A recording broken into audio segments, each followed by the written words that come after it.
Urban Therapy with Sun752, and this is your daily Go Getism number 790 for December 1st, 2016. First of the month. First of the month, it's going down. Tonight, I want to talk to y'all about hiding your marriage in order to receive benefits that would only be given to people who are single. Happens way more often than people might think. Let me explain. All right. First of all, marriage is probably the strongest institution on earth. There isn't a country or a court system that doesn't acknowledge it. It's the foundation of the family.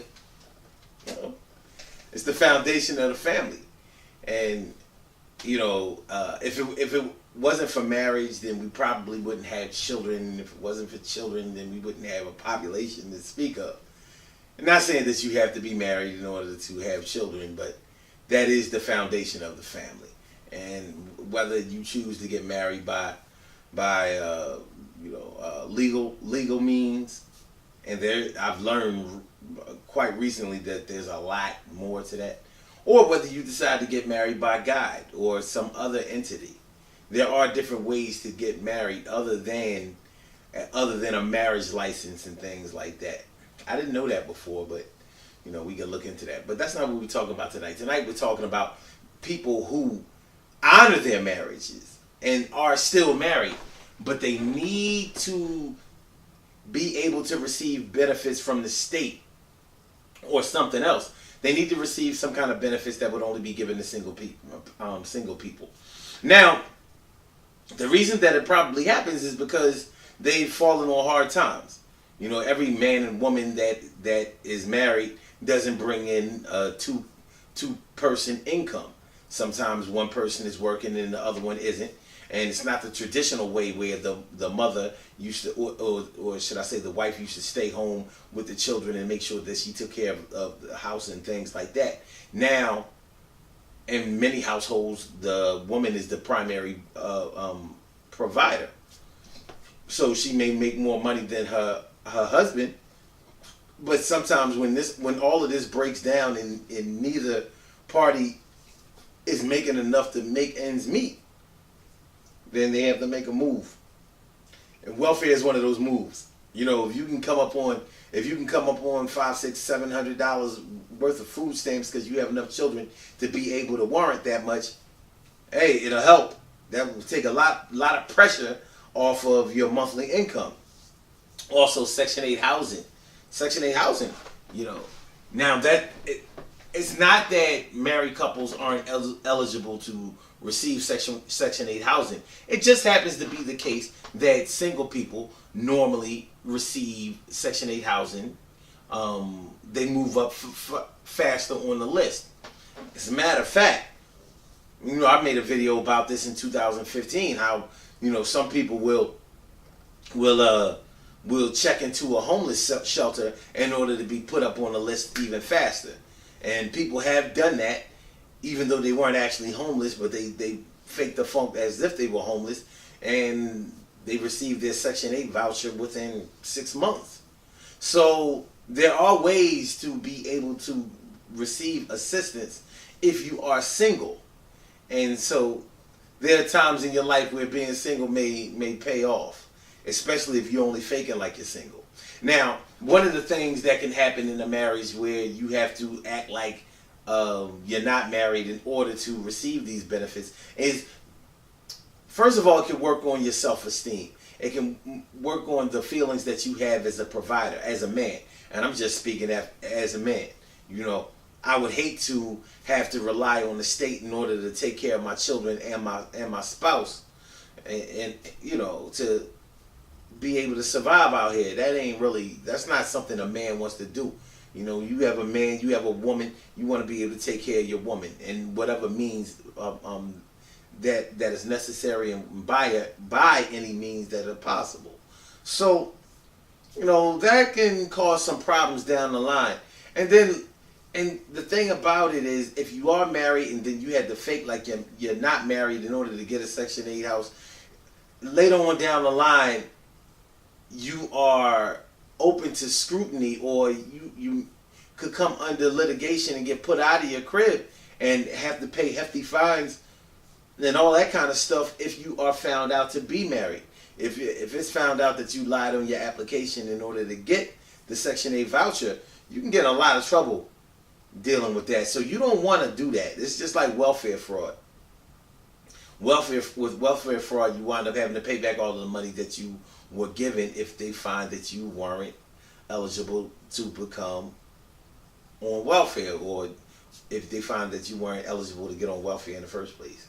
And there are reasons that people get on welfare, to be just keeping it 100. You know, like the health insurance.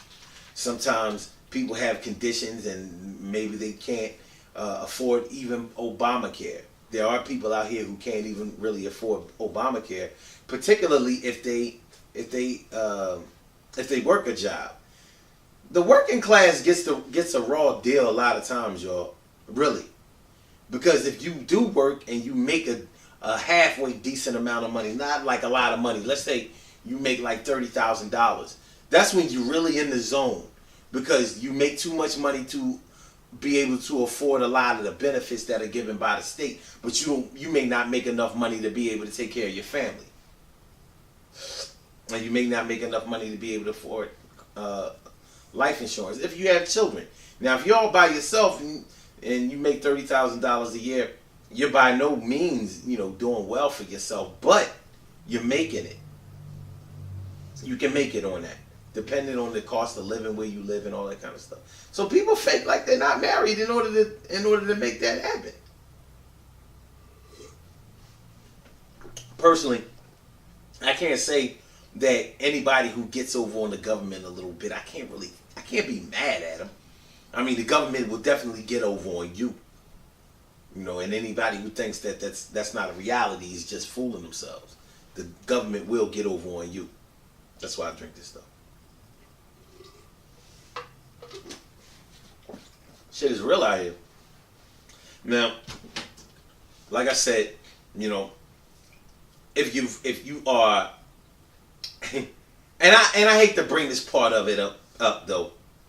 Let's say you get a Section 8 crib, but because you faked it like you were single, and y'all get the crib and everything is okay for a little while, but then y'all start having problems because only one person's name is on that lease. Either it's going to be the wife. The wife is going to be the one to get the Section 8 house, because men don't. Only way we get Section 8 housing, I swear. The only way it seems like we ever get Section 8 housing or any welfare benefits is if we lose this thing. If we are totally off our rocker, and it can be proven that we are mentally incapable of being able to take care of ourselves, yeah, then we get stuff. But other than that, you're an able-bodied man, they're going to tell you, get your ass out there and go to work. And I agree with that. Now, back to the whole Section 8 crib. Now, if your wife gets pissed off at you and, y'all not getting along and all of that, she can have you put out of there. Not by the state, because you ain't had no business being in there in the first place.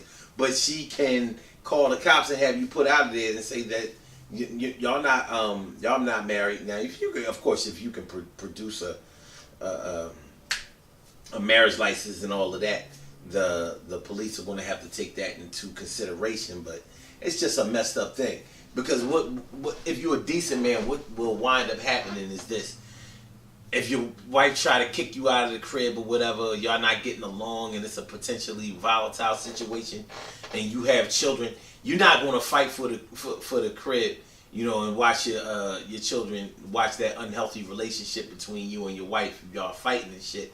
What it is you going to leave that crib. You're not going to snitch on your wife and to welfare, public housing, and tell them that your wife and kids are living in a place kind of illegally. You're not going. What man would do that? I'm sure there are some men that would do it, but they ain't no real men. They ain't cool. But these are some of the problems that can appear if you are faking like you're not married when you really are married. I mean, personally, my suggestion is to honor your marriage, be married, and try to keep it together. Work hard, Hopefully, if two people love each other enough to get married, they would love each other enough to support each other and encourage each other so they can have the things that they need. Build that foundation, man. You know what I'm saying? I mean, if you're going to get married. Listen, good things happen to those who wait. Great things happen to those who grind. And anything can happen to those who go for theirs. So go hard, go for yours. And remember, when it comes to this whole, acting like you're not married in order to get some benefits that you would only receive if you were single, there are a whole lot of other circumstances in which people kick it like they're not married when they really are. And it can cause some problems. Let's say if you win the lottery. Woo! Yeah, and filing joint tax returns. Some people don't want to do that because one person might one spouse may have really bad credit, the other one may have decent credit. You want to pull that down. Getting loans like a mortgage or a second mortgage on the crib. There's just a whole lot of things there are a whole lot of situations that can present themselves and mess things up. But hey, these are some of the things that we have to deal with when you're trying to get over a little bit. You're just trying to get over a little bit. Anyway, the Daily Go Getimism show is every single day, 6 a.m. Eastern Standard Time. Call-in number is 347-677-1533. Go to the site, listen to it on the site. blogtalkradio.com/Sun752. Peace. I'll holler at y'all later. All right.